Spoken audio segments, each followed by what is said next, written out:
Hi, I'm Clark. I'm Carter. I'm Daniela. And I'm Brian. Today we'll be presenting on James Tiptree Jr. and his reviews on overcoming barriers to a sustainable future. James Tiptree Jr. was born on August 24th, 1915. Her birth name was Alice Sheldon. She took on the pseudonym of James Tiptree Jr. when she became a writer later in her life. Prior to being a writer, she had many jobs, which include a CIA agent, Air Force, a chicken farmer, an artist, and a psychologist. Her whole life she suffered from depression, and towards the end she was ready to die, but didn't want to leave her husband behind, who had become blind and bedridden, and therefore could no longer take care of himself. Her health was also declining from a lifetime of smoking, so she killed him, and then she killed herself on May 19, 1987. Police later found that this was a pact that the couple had agreed to from her suicide letter. So during her lifetime, Alice Sheldon adopted two different pseudonyms. The first was James Tiptree Jr., and the second was Raccoona Sheldon. After having spent most of her life working in male-dominated fields, entering the field of science fiction, also one dominated by males, was much easier for her by entering under the name of James Tiptree Jr., rather than under the name of a woman and facing the additional struggle from that. She said, "I've had too many experiences in my life being the first woman in some damn occupation." This quote emphasizes the sexism that Tiptree faced within her own life that is so often reflected in her stories. So just so we better understand where she's writing from, Tiptree was an eco-feminist, which means she was focused on the destruction of the environment and gender inequality. And those, if you remember, are two of the three E's of sustainability: the economy, equity, and environment. And then this is reflected in her version of a sustainable future. She wants equality between genders and environmental protection. And throughout the presentation, we also feature artwork by Barbara Kruger, as you can see over there. And we chose her because, like Tiptree, she was also a second-wave feminist, and they both tend to highlight sexuality and power dynamics in society. And her artwork that we chose also challenges societal norms, which is what sort of the rest of the presentation is about. This leads us to a research question. Does Tiptree argue that barriers to a sustainable future are the product of societal norms, or are they inherent to human nature? The answer isn't immediately obvious because in her stories she has the characteristically pessimistic writing as well as the content of her stories herself. All that suggests that she may believe that there are fundamental flaws in human nature that can prevent us from reaching a sustainable future. But upon closer inspection, it becomes clear that she is simply trying to draw attention to the magnitude of these problems, that we must become aware of these problems in order to overcome them. So we looked at 4 short stories for our presentation, and those are In I Awoke and Found Me Here on Cold Hillside, The Girl Who Was Plugged In, The Screwfly Solution, and The Women Men Don't See. And we'll be giving a short summary of each of these stories in order to provide context for the quotes that we're going to talk about later. And I Awoke and Found Me Here on the Cold Hillside is a story about a young boy who gains access to a space station. And while he's there, all he wants to do is talk to someone about their experience. The only person he can get to speak to him is a disgruntled space station engineer who tells him a story about his life and shows humans' obsession with aliens as well as humans' desire to have sex with otherworldly beings. Towards the end of his story, he tells the young boy that he should go back to Earth and enjoy it while he still can, but the boy completely disregards him. So even with blatant warning and the engineer's own cautionary tale of his own life, the boy decides to go after interactions with aliens because he wants it so bad. We also analyzed The Girl Who Was Plugged In. In this story, Tiptree portrays a character named P. Burke, who is often overlooked by society because she lacks the traditional beauty that is praised. So one day, a businessman approaches P. Burke and offers her the opportunity to trade her life in to remotely control a new celebrity called Delphi, and P. Burke jumps at this opportunity to trade in her life. She ends up living in a cellar and being remotely attached to Delphi, who is used by the company to promote different brands since ads have been banned in the society. And Delphi's basically a tool and a pretty face that they take advantage of. And by the end of the story, P. Burke, through Delphi, has fallen in love with a character named Paul Isham, who doesn't fully understand that Delphi is a robot. And when he finds it out, he tries to save her from the monster that is P. Burke locked in the cellar. but in doing so he ends up killing both Delphi and Huber. But since Delphi is just a tool by the business, they reinvent her the next year and she comes back more popular than ever. And the story really highlights the sexism that is in society because the woman was praised simply for her looks and was able to gain power because of how she looked. In the story, The Screwfly Solution, it begins with correspondences between a scientist, Alan, and his wife, Anne, while he is in Colombia studying the mate behavior of insects.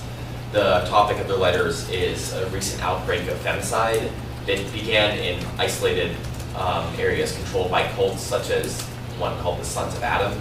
They believe that God has instructed man to purge the earth of woman in order to purify it, and that they believe that God will grant them some new way of reproduction once they've done so.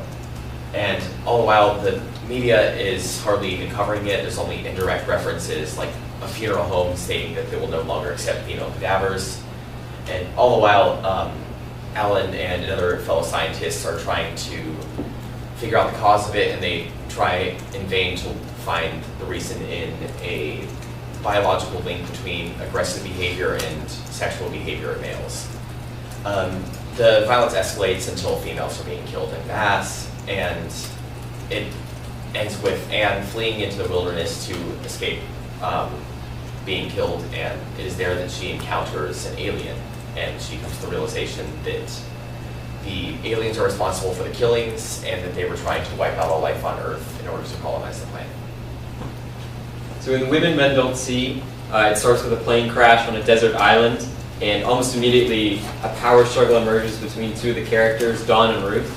And when those two are tasked with getting fresh water, which is a survival essential, they get on the topic of women's liberation, which now we refer to as second wave feminism. And Dawn praises its success, and kind of is, and while Ruth just states that it's doomed, a doomed cause. And when pressed by Dawn on why she believes this, she points out how society, all the power is controlled by men, and the rights that women have are really just those that men have granted them, and that they can be taken away at any time. And Ruth acts on this when the story turns sci-fi with an alien encounter, and she pleads with the aliens to take her with them as they go back to their planet. And so the society that she lives in was so male-driven and so indifferent to women that she believes that an unknown alien society gives her better chances.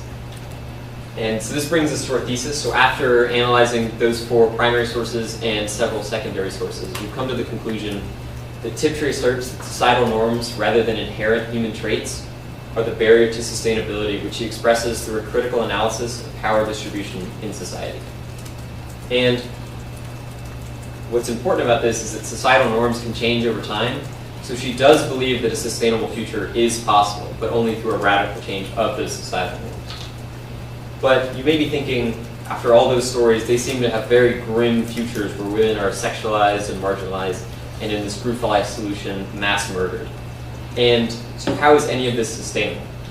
Well, Alice Sheldon herself wrote in 1986, "Deep down, I am a teller of cautionary tales. If this goes on, look out." And that is to say, we shouldn't read these stories as how Tiptree is imagining the future, but rather as a future she wants us to avoid, and the traits and aspects of society that might take us down that path. So one aspect of society that Tiptree highlights is the manipulative nature of those in power. She says they've got the whole world programmed. You can't break in or out of it. This quote emphasizes the helplessness of those who lack power. Tiptree is saying that those in power have the ability to place societal norms upon society. And these societal norms act as barriers to those who lack control. She's calling each of the readers to determine the barriers in their own life and find a way to overcome them. Lewis Call, the critic, says that Tiptree's form of feminism is one that is power conscious. She repeatedly analyzes the power dynamic between men and women to highlight that it's not an innate problem that develops from biology, but one that's been placed upon us because of the manipulative nature of those who are granted power. Another common theme in Tiptree's work is the profound desire to escape oppression, often to the extent of leaving the planet itself, such as in The Woman Men Don't See. Tiptree writes, "Ruth stands up in the boat facing the invisible aliens. Take us with you. Please, we want to go with you, away from here." And also Call analyzes this, or she summarizes this nicely in women who live in patriarchal societies are so profoundly alienated that they might as well go live with real aliens. At first, it seems to contradict our thesis. If Tiptree is saying that it's easier for women to simply leave the planet than to resolve the inequalities in our own society, then how can we reach a sustainable future? However, this only goes to show that Tiptree is showing how the extent to which women feel that given society's current attitudes, change is not possible. If society isn't willing to change, then of course change is not possible. A common topic seen in all of her stories is the division between sexes. Tiptree is well known for her masculine writing style because of the way she portrays women as submissive. In many of her stories, women are used as objects or even tools. In And I Woke and Found Me Here on the Cold Hill Side, the engineer says, "She reminded me of a goddamn dog that wants you to follow it." By referring to the woman he's speaking to as a dog, he completely dehumanizes her and places her on a level much below him. It shows the lack of respect he has for her and the lack of empathy he has for women in general. He's also able to show the power dynamics between the two sexes in this quote, as the relationship he has with her is that of a master and his dog. Call says relationships are unsustainable not because they are hetero, but because they are normative. This goes to show that the problem with gender equality is not that men and women are inherently unequal, but because society has conditioned us to think that this is okay. So themes of violence and power show up again and again in Tiptree's writing. It's one of her main themes. And she often draws comparisons to our current society through exaggerated future worlds. And so in The Women Men Don't See, Ruth says to Dawn, "Women have no rights, Dawn, except what men allow us. Men are more aggressive and powerful, and they run the world." And at first glance, it seems like Tiptree is making a direct comparison to our society. Men seem to have strength that women simply don't have. Men perpetuate violence and war, and women are often the results of that violence, or often the victims of that violence. Think sexual violence and casualties in war. And Tiptree was fully aware of this violence. And as Evans points out, the stories Allie identified as really feminist instead call attention precisely to the dangers of accepting, or naturalizing, and thus accepting gendered violence. So according to Tiptree, in order to attain a sustainable future, we have to eliminate violence as our solution to problems and as our escape from our busy realities. The way in which Tiptree asserts that power is maintained is through the justification of these divisions as natural, whether in a scientific or a religious perspective.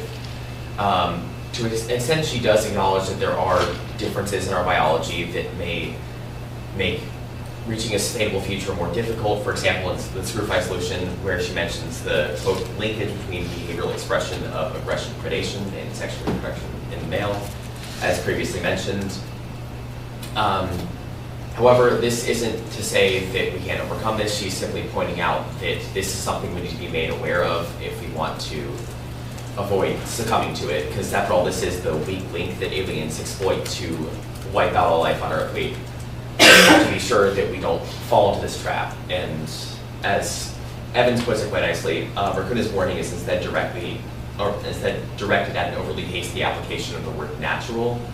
She's saying that we have to be careful not to let this permeate our culture, not just in extreme cases like with the cult, the Sons of Adam, but also in more mild cases. As she points out in And I Awoke, we often have this boys will be boys attitude with quote, anything, man has to fuck it or die trying. That's a drive, it's built in. In A Girl Who's Plugged In, Tiptree writes, "Believe it, zombie. When I say growth, I mean growth. Capital appreciation. You can stop sweating. There's a great future there." And in this quote, she's directly addressing the reader. She's calling the reader out on accepting everything she says at face value and challenges the reader to think about what will make their future great and therefore what's worth changing about their present. She also challenges the conventional notion of what a sustainable future or a bright future is, because oftentimes we think of just these massive skylines, and she calls that out sarcastically with the nod to capital appreciation, since these values are directly in contrast with what we actually need in order to reach a sustainable future. Also, by referring to the reader as zombie, she's calling out that we've all accepted the societal norms that have been put upon us, that we live our lives day to day without realizing what's been forced into our society. So in the end, Tiptree is criticizing our societal norms to warn us against the grim future that lies ahead if we are not willing to change them. And she asks us not only what is worthy of change, but how we can change it.